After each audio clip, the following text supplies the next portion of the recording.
고지혈증, 혈압, 당뇨에 대한 모든 것을 알려드립니다. 안녕하세요. 고혈당 약사입니다.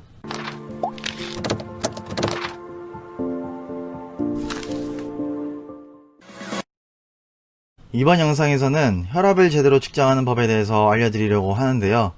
약국에서 오시는 분들 중에 집에서 측정했을 때는 혈압이 낮은데 병원에 가서 측정하실 때는 높게 나와서 약을 한 달치 먹어보려 한다, 이런 분들이 종종 계십니다. 하지만 이렇게 확실한 근거 없이 혈압약을 시작을 하신다면 도중에 끊기도 어려울 수도 있고, 특별한 증상이 없으니까 집에 그냥 혈압약을 방치해 두는 경우도 종종 있습니다. 그래서 오늘 영상에 확실한 측정법을 통해서 혈압을 측정하셔서 혈압약의 복용 유무를 확실히 하셨으면 좋겠습니다. 먼저 그러면 병원에서 측정하는 게 맞는 것인지 아니면 집에서 측정하는 게 맞는 것인지에 대해서 알아보도록 하겠습니다. 다음에 신문 기사를 보시면 가정혈압이 병원에서 재는 것보다 중요한 이유에 대해서 서술해 놓았는데요. 대한고혈압회에서 직접 자문을 한 글이기 때문에 어느 정도 신빙성이 있다고 볼 수 있습니다. 글을 간략히 보시자면 혈압 측정법에는 진료실 혈압, 가정혈압, 24시간 동안 측정하는 혈압인 활동혈압 3가지가 있고, 전문가들은 안정적인 상태에서 잴 수 있는 가정혈압이 자신의 혈압 수치를 정확히 할 수 있는 방법이라고 강조한다 라고 되어져 있습니다. 자, 그러면 진료실에서 재는 것은 왜 부정확할까요? 여기에는 백의고혈압이라는 것이 관련되어 있습니다. 백의, 흰색 옷을 입은 사람을 뜻하는데요. 병원에서 있는 간호사나 의사 같은 사람들을 일컫습니다. 예를 들어 병원에서 혈압을 재실 때 혼자 재실 수도 있고 앞에 이제 의사나 간호사가 있을 때가 있는데요. 그럴 때 괜히 병원에서 재면은 혈압이 높게 나오면 어떡할까 라는 이 심리적인 불안감을 느끼신 경험이 한 번쯤은 있으실 수 있습니다. 이렇게 괜히 병원에서 혈압을 측정을 했을 때 심리적인 불안감 등으로 인해서 혈압이 높게 나오는 것을 백의고혈압이라고 일컫습니다. 그러면 간호사한테 혈압 측정을 받아야 되는지 아니면 의사한테 혈압 측정을 받아야 되는지 궁금하실 텐데요. 다음 논문을 보시면 혈압 측정의 정확성에 관한 재미있는 실험을 한 논문인데요.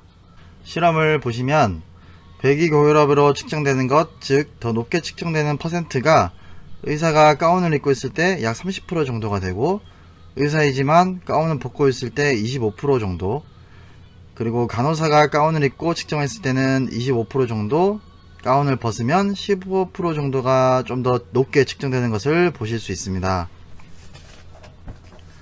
마지막으로 일반인이 가운을 입었을 때도 약 10% 정도가 높게 측정되는 것을 확인할 수 있습니다. 간호사한테 측정받는 것이 좀 더 정확성이 있을지 모르겠지만 이것도 확실히 백의고혈압이 나올 수 있기 때문에 병원에서 측정을 하시고 바로 약을 받아오시는 것보다는 집에서 일주일, 2주 동안 충분히 측정을 하신 다음에 병원에서 다시 그 의사와 상담해서 약을 선택하셨으면 좋겠습니다. 그러면 가정혈압은 어떻게 측정을 해야 제대로 측정할 수 있는지에 대해서 알아보도록 하겠습니다. 다음에 표를 보시면 대한고혈압학회에서 측정법을 소설에 내왔는데, 일단 검증된 좋은 혈압계를 선택을 하셔야 되고요. 측정은 아침과 저녁에 하루 2번, 1에서 2분 간격을 두시고 2번 이상 측정을 하시고, 아침에 측정 시 기상 후 1시간 이내 소변을 꼭 보셔야 되고요. 그리고 식사 전 아무것도 안 드신 상태에서 앉아서 1, 2분 안정한 상태에서 재시는 게 맞습니다. 저녁에는 잠자리에 눕기 전에 앉아서 또 1, 2분 안정을 취하신 후에 측정을 해 주시고요. 측정 기간은 일주일 정도 계속해서 아침 저녁으로 재시고 그렇게 해서 평균을 내주시면 되겠습니다. 다음 그림을 보시면서 올바른 측정법을 다시 한번 확인해 보시고요. 여기서 주의하실 점은 고혈압을 판단하는 기준을 140에서 90으로 모두 다 알고 계시는데요. 가정에서 재는 혈압의 기준은 조금 다릅니다. 다음에 표를 보시면 진료실에서는 140, 90의 기준을 들지만 가정혈압의 측정 시 135에서 85가 정상 범위이니 136이 나오셔서 정상이다, 난 다행이다 라고 생각하시면 안 되겠습니다. 그리고 여기 적힌 24시간 활동혈압의 경우 혈압 측정법에서 적힌 방법 중 가장 정확한 방법인데요. 이 그림처럼 사람이 24시간 동안 기계를 빼지 않고 계속해서 측정하는 방법입니다. 활동혈압의 경우 24시간 동안 측정을 하기 때문에 그 어떤 측정법보다는 정확하게 나오겠지만 주무실 때까지 이런 기계들을 두르고 주무셔야 되고, 여러가지 불편한 점이 많기 때문에 일반인들은 평소에 측정을 잘 하진 않습니다. 그러나 정확한 측정을 해보고 싶다 하시는 분들은 좀 큰 병원에 가셔서 24시간 동안 측정하는 혈압계를 달라고 하시면은 받으셔서 측정을 하실 수 있으실 겁니다. 측정하는 방법에 대해서 보시면 다음 그림과 같이 심장과 압박대 그리고 혈압계를 수평으로 맞춰서 측정을 하시고요. 압박대는 팔꿈치 접히는 쪽에서 손가락 2개 정도 들어갈 정도로 여유있게 매주시면 됩니다. 이 그림과 같이 팔과 등이 지지된 상태에서 다리는 꼬지 않고 평평하게 편안한 자세에서 해주시고요. 등을 기대지 않으면 5에서 10, 다리를 꼬면 2에서 8, 심장의 높이가 다르면 10에서 40mm까지 측정이 잘못될 수 있으니까 꼭 지켜서 해주시고요. 처음 해주실 때는 양팔 다 혈압을 측정해 주시는 게 좋고 10mm까지 차이 나는 것은 정상이라고 생각하시면 되겠습니다. 다음 그림에 따라 양팔의 혈압을 측정 후 높은 쪽이 자신의 혈압이라고 생각하시면 되겠습니다. 이제는 수은 중금속 문제로 미나마타 협약이라는 게 맺어지면서 수은 혈압계는 내년 4월부터는 쓸 수 없게 됐습니다. 그렇기 때문에 자동 혈압계에 대해서만 설명을 드려보도록 하겠습니다. 자동 혈압계의 종류도 다양하게 있는데요. 편리하게 사용할 수 있는 손목이나 손가락에 할 수 있는 것도 있고 발목으로서 측정하는 것도 있고요. 그러나 이런 것들은 좀 민감도가 떨어지기 때문에 혈압 측정이 제대로 되지 않을 수 있습니다. 그렇기 때문에 팔뚝으로 할 수 있는 혈압계가 가장 정확하고 민감도가 좋기 때문에 이 혈압계를 선택하시는 것을 권해드리겠습니다. 그래서 오늘 영상에서는 팔뚝으로 재는 혈압계에 대해서만 기계를 선택을 어떻게 해야 되는지 알아보도록 하겠습니다. 혈압계에서 가장 중요한 부분은 이 커프인데요. 이 커프를 보시면 여기 찍찍이 부분이 바람이 들어가는데 이 바람이 들어가는 부분을 커프라고 불리우고 있습니다. 다음 그림을 보시면 너비와 길이를 잘 재서 커프를 고르셔야 하는데요. 길이의 경우 팔둘레의 80에서 한 100% 정도, 너비의 경우 40% 정도가 적당한 길이입니다. 팔둘레는 상완둘레, 우리가 팔뚝이라고 하죠. 일반적인 그 팔뚝의 둘레를 재보시면 되고요.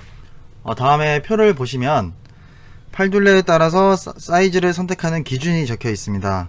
기준을 보시면 성인 소형, 성인형, 그리고 대형 이런 식으로 기준이 나눠져 있고 그 팔 둘레에 따라서 커프의 길이를 선택하시는 표가 이렇게 나와져 있고요.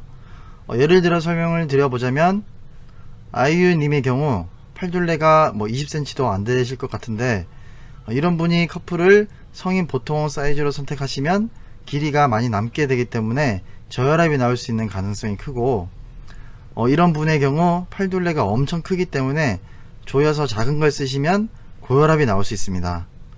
그러면 약을 안 드셔도 되는데 약을 복용하는 상황이 벌어질 수 있기 때문에 꼭꼭 체크를 하셔서 커프를 구매하셨으면 좋겠습니다.